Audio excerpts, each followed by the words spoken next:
తన తండ్రి డేనియల్ రాజ్ జ్ఞాపకార్థం ఎన్నో సేవా కార్యక్రమాలను నిర్వహిస్తున్నామని డేనియల్ రాజ్ ఫౌండేషన్ వ్యవస్థాపకుడు సుమన్ అన్నారు. ఈ మేరకు దివంగత డేనియల్ రాజ్ 10వ వర్ధంతి సందర్భంగా ఆయన నివాసంలో రక్తదాన శిబిరాన్ని నిర్వహించారు. కొన్ని సంవత్సరాలుగా ఎన్నో సేవా కార్యక్రమాలు చేస్తున్న డానియల్ రాజ్ ఫౌండేషన్ వ్యవస్థాపకులు సుమన్ తండ్రి దివంగత డేనియల్ రాజు 10వ వర్ధంతి సందర్భంగా డానియల్ రాజు బ్లడ్ వరల్డ్ తరపున కర్నూలు నగరంలోని బాలాజీ నగర్లో తన నివాసం ఉండే అపూర్వ రెసిడెన్షీలో రక్తదాన శిబిరం జరిగింది. డానియల్ రాజు చిన్న మనవడు అక్షయ్ రిబ్బన్ కట్ చేసి రక్తదాన శిబిరంను ప్రారంభించారు. కార్యక్రమంలో పెద్ద సంఖ్యలో యువతీ యువకులు రక్తదానం చేశారు.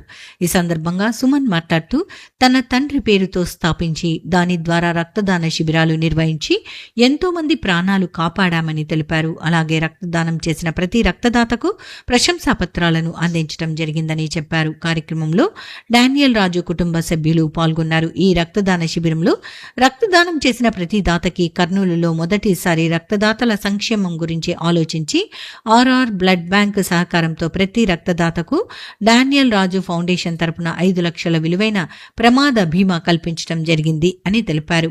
ఈ కార్యక్రమంలో ఎంతో మంది రక్తదానం చేశారు. రక్తదానం చేసి సపోర్ట్ చేసిన వారికి అలాగే బ్లడ్ బ్యాంక్ సిబ్బందికి అందరికీ సుమన్ పేరున